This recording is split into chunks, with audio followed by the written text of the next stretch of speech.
आइए हमारे साथ एक बेहद खास मेहमान कार्यक्रम में हो रहे हैं शामिल। वेलेंटिस एडवाइजर्स के फाउंडर और एमडी ज्योति वर्धन जयपुरिया सर। 37 साल से ज़्यादा लंबा गहरा अनुभव है आपका, और उसमें भी 21 साल आपने डीएसपी मरीन लिंच और 8 साल आईसीआईसीआई बैंक जैसे दिग्गज संस्थानों में आपने रिसर्च, फंड मैनेजमेंट, भारत और ग्लोबल मार्केट्स को ट्रैक करने में निकाला है। आपने सिडनम कॉलेज मुंबई से कॉमर्स में ग्रेजुएशन किया और उसके बाद आईआईएम अहमदाबाद से आपने मैनेजमेंट की डिग्री हासिल की। ज्योति सर, गुड मॉर्निंग, बहुत बहुत स्वागत है आपका। Good morning. आपने इतने 37 साल के लंबे करियर में इस तरह की सिचुएशन पहले भी कई बार देखी होगी और अनुभव भी की है।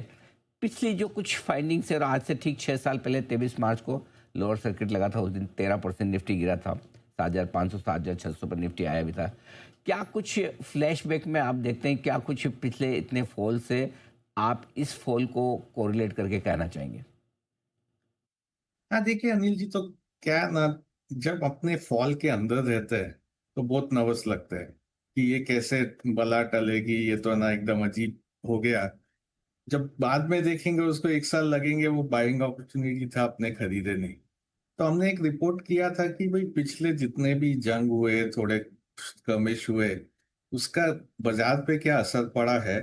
तो सबसे ज्यादा फर्क आया था जब अमेरिका में वो है ना युद्ध हुआ था, तो उस टाइम पे 16-17% मार्केट गिरा था सितंबर में।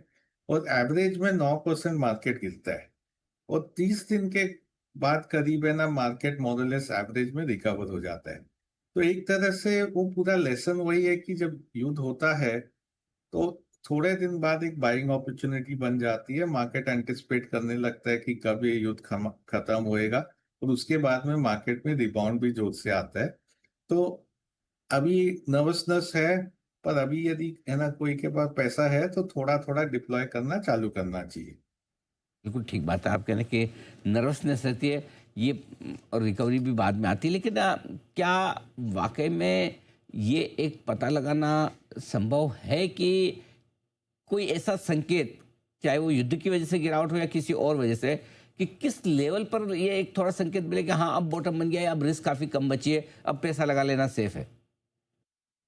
तो देखिए अभी इस क्या हो जाता है कि युद्ध के कारण यदि अपने सोचे कि भाई युद्ध 1 साल तक चलते रहेगा, तो है ना, यदि है ना कच्चा तेल का भाव बढ़ते रहेगा, तो अपना जो मैक्रो फंडामेंटल्स था तो एकदम स्थिर हो गया था, अच्छा लग रहा था, वो पूरा हिल जाएगा।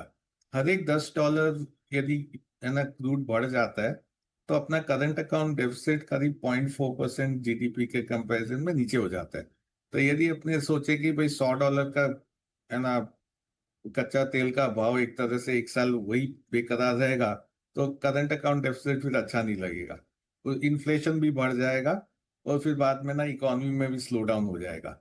जैसे अभी जो मार्च के रिजल्ट्स है, मार्च के नमूने इतने अच्छे नहीं आएंगे नतीजे, क्योंकि है ना कई इंडस्ट्री में गैस नहीं मिल रहा है, कहीं पे ना जो एक्सपोर्ट कर रहा है वहां पे एक्सपोर्ट रुक गया है, क्योंकि ना फ्रेट कॉस्ट बढ़ चुके हैं।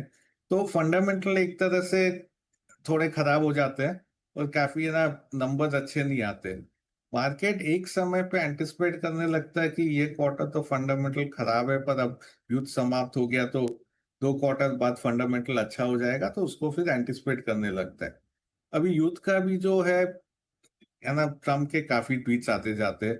तो कभी ट्वीट में लगता है कि है ना युद्ध समाप्त होने वाला है, कभी लगता है कि ये अगला जो चालू कर दिया उसने। तो पता भी नहीं कि कब है ना खत्म होएगा कि नहीं, क्योंकि एक तरह से फ्राइडे को जब ट्वीट आया था तो लगा कि सब है ना हम लोग का तो जो ऑब्जेक्टिव्स थे वो है ना खत्म हो गए वॉर में, और अब है ना आगे हम लोग को है ना ज्यादा कुछ करना नहीं है। पर अभी जो उसका ट्वीट कल आया उसमें तो लग रहा है कि अभी पावर प्लांट को भी बॉम्ब करना है। अच्छा, अभी तक तो सर ऐसा हुआ है, 2 बार कच्चा तेल $120 के आसपास पहुंचा है, वहां से थोड़ा ठंडा हुआ है। क्या ऐसा आपको लगता है कहाँ जाने पर बहुत बड़ी रिस्क हो सकती है, मार्केट धराशायी हो सकते हैं? हाँ, तो देखिए यदि कच्चा तेल $150 हो गया तो नर्वसनेस तो आ ही जाएगा। और ना 150 यदि रहा है और 6 महीना भी रह गया, तो अपना जो करंट अकाउंट डेफिसिट है उस पर काफी है ना प्रेशर पड़ता है। और करेंसी देख ही रहे हैं, इसके लिए ना रूपी डेप्रिशिएट हो रहा है, तो उसके कारण काफी फंडामेंटल्स हिल जाते हैं। जो तेल के फंडामेंटल्स है उस हिसाब से $150 जाके रहना नहीं चाहिए काफी दिन तक। पर जब वॉर रहता है तो कुछ है ना भरोसा नहीं, यदि बहुत ज्यादा है ना बॉम्बिंग चालू हो जाता है, दो तीन है ना ऑयल फील्ड को हिट कर देते हैं, तो वो हो सकता है। पर मेरे हिसाब से वो रहेगा एक आउटसाइड सिनेरियो, उसको एक टेल रिस्क गिनना चाहिए, हाई प्रोबेबिलिटी इवेंट नहीं गिनना चाहिए उसको। ठीक बात है, बिल्कुल ठीक है। अब आइए सर, कई बार ये होता है कि जब बाज़ार में आप जैसे कह भी रहे कि युद्ध के बाद जब भी ठीक होगा, जैसे भी होगा, लेकिन हर बार फिर जब रिकवरी होती, तेज़ी बनती है, तो लीडरशिप नहीं आती है। इस बार आपको क्या लगता है, कहाँ से आएगी लीडरशिप? क्या तेज़ी में कौन से सेक्टर्स आगे रहेंगे? तो हम लोग के हिसाब से हम लोग काफी दिन से बोल रहे हैं बाय डोमेस्टिक, और है ना वही एक तरह से बेकरार है हम लोग का थीम। बैंक्स अच्छा लग रहा है, अभी भी बैंक्स में गिरावट आई है काफी, तो एक तरह से बैंक में बाइंग अपॉर्चुनिटी है। दूसरा सेक्टर जो अच्छा कर सकता है वो फार्मास्यूटिकल, क्योंकि एक तरह से फार्मास्यूटिकल युद्ध से इतना इम्पैक्टेड नहीं है, वहाँ ग्रोथ काफी मजबूत है। तो एक तरह से फार्मास्यूटिकल अच्छा लग रहा है कि वहां पे ना ग्रोथ भी आएगा अगले 2 साल, और देना यदि युद्ध रहा या फिर देना थोड़ा फ्रेट रेट ज्यादा भी रहा तो इतना असर उन पे नहीं पड़ेगा। सो फार्मास्यूटिकल एक दूसरा सेक्टर है जो हम लोग को अच्छा लग रहा है। अभी तीसरा, यदि ना युद्ध समाप्त हो गया और है ना तेल जोर से गिर गए, तो काफी जो गेनर्स है तेल के गिरने से, वो सेक्टर्स में ना गिरावट आई है शेयर प्राइसेस में, तो वहां एक बाउंस आ सकता है, पर उसके लिए फिर युद्ध समाप्त होकर कच्चा तेल गिरना चाहिए। ठीक बात है। तो ये कच्चे तेल की बढ़ने की वजह से जहाँ स्टॉक्स में गिरावट आई वो रिकवर हो सकता है, कंजम्पशन से जुड़े स्टॉक्स रिकवर हो सकते हैं, फार्मा मजबूत रह सकते हैं। ये एक अच्छी बात आपने कही भी। अब आइए सर, थोड़ी सी राय अगर आप दे पाए, सोने चांदी पर भी लेना चाहता हूँ। आमतौर पर युद्ध के समय ये बड़ी तेजी से बढ़ते हैं, इस बार उल्टा क्यों? तो एक चीज जो था कि ना पिछले 1 साल में जो सोना चांदी में बढ़त आई थी, और शायद पिछले शो में भी मैं बोला था कि कोई भी एसेट क्लास इसमें इतना तेजी से बढ़त आ जाती है ना, वो अगले साल अच्छा नहीं करता है।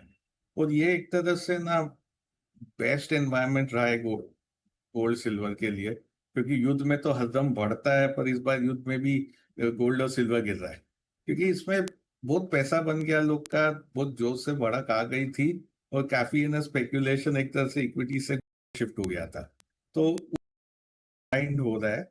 और दूसरा, यदि फंडामेंटल तौर से देखें तो दो चीज है कि एक तो है ना डॉलर अप्रिशिएट हो रहा है, और दूसरा गल्फ कंट्रीज में से शायद है ना उनका फाइनेंसिस पे स्क्वीज आएगा, तो वहां से गोल्ड सिल्वर की सेलिंग आएगी।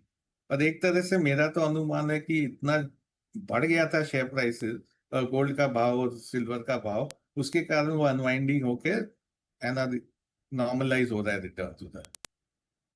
बिल्कुल ठीक बात है। और करेंसी क्या लगता है सर, क्या 94 के करीब जो आ चुका है, क्या और गिरावट की आशंका है? तो यदि कच्चा तेल संभल गया तो मेरे ख्याल से इस रेंज में रह जाएगा। पर यदि कुछ अपने टेल रिस्क हो गया और कच्चा तेल रहना $150 चला गया, फिर तो आरबीआई भी है ना एक तरह से जाने देगा, क्योंकि फिर है ना उसको डिफेंड करके भी इतना अचीव नहीं होएगा कुछ। तो बस यही है कि कच्चे तेल के साथ ही जुड़ा हुआ है रुपए का भविष्य भी। सर बहुत बहुत धन्यवाद, आपने विस्तार से बाजार के डायरेक्शन को भी बताया, और साथ ही इस तरह की सिचुएशन को कैसे हैंडल करें ये भी आपने अपने अनुभव से समझाया। बहुत बहुत शुक्रिया। जल्द आपसे फिर मुलाकात